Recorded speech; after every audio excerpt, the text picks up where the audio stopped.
Chelsea have received 3 red cards in their previous 4 games, amid Queen's Park Rangers' disciplinary woes of 2011-2012. Manager Mark Hughes suggested his players needed to improve their emotional control and tame the edge which some of them played with. QPR's ill discipline that season, which resulted in a joint Premier League record of 9 red cards, almost contributed to their relegation.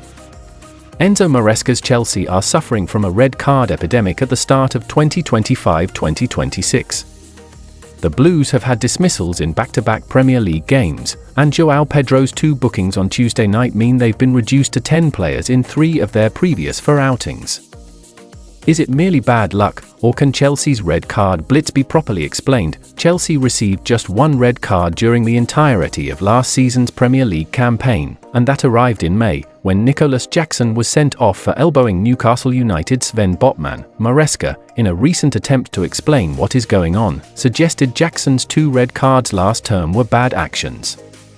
He's not concerned with the recent ill discipline. The Newcastle and Flamengo red cards earned by Nicholas Jackson last season were for bad actions, so Sanchez versus Manchester United was not for a bad action. It's just because he wants to defend the goal.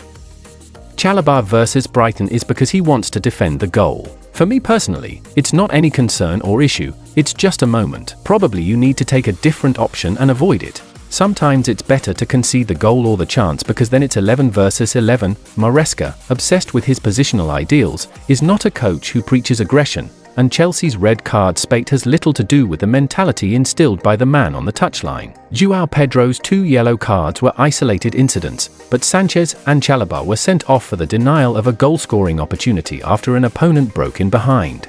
However, both situations were markedly different, and it's difficult to gauge a pattern. Torsin Adarabioyo was beaten in the air by Benjamin Sesko, allowing Brian Bumo to break through and get chopped down by the Chelsea goalkeeper, who was in retreat after Sesko's header and thus late to arrive. This was merely a case of a Blues defender losing his aerial duel, another failing to track a runner, and Sanchez making an erroneous decision. Chalobah's red card against Brighton came directly as a result of Andre Santos's poor touch while occupying a right centre-back position in the build-up phase. Keira Mitoma pounced, and Chalobah, trying to recover, caught Diego Gomez on the edge of the box.